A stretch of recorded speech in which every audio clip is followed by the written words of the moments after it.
Hello guys, welcome back. हमने FCL दिया था गाइस 375 पे, वो बूम होके 404 पहुंच गया है। और हमने फ्लोरोकेम दिया था, वो हमने 3800 के करीब दिया था और ये भी 13-14% बढ़ गया है। ये भी 10% तो एक ही दिन में बढ़ गया था। अब से फॉल्ट ले रहा है, टेंशन लेने की ज़रूरत नहीं है, टारगेट्स ऊपर है अपने।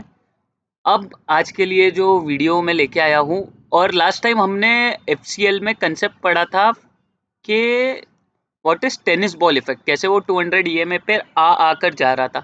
अभी मैं आपको आज दो स्टॉक्स के साथ और एक कंसेप्ट बताऊंगा, एंट्री कैसे लेनी है बताऊंगा।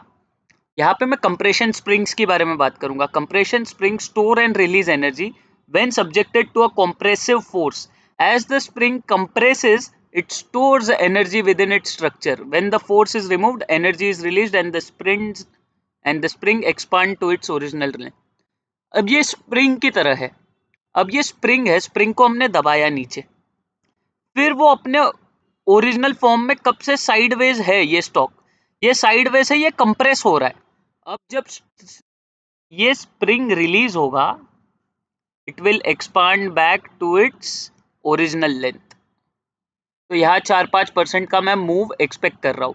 एक स्प्रिंग जैसे होती है, जैसे उसको जितना नीचे गया, साइडवेज यहाँ पे कॉन्ट्रैक्ट हुआ, कंप्रेस हुआ है, एकदम कंप्रेस, और फिर it will expand to its original length. जैसे एक स्प्रिंग वर्क करती है, वैसे ही ये एक टेक्निकल कंसेप्ट है। सेम यही कंसेप्ट रुचिरा पेपर्स पे भी अप्लाई होगा, बट मार्केट वीक है गाइस। हम लकी रहे, एफसीएल फ्लोरोकेम में तुरंत भागा है, इसका मतलब नहीं हर स्टॉक चलेगा तुरंत। पोजीशन साइज लाइट रखो और आपका एसएल फॉलो करो। दोनों ही स्विंग ट्रेड है, इसमें कोई लंबा पोजिशनल व्यू मेरा एफसीएल या फ्लोरोकेम के लिए नहीं है। 4-5%, 10% का मूव मिल जाए तो निकलना मेक्स मोर सेंस।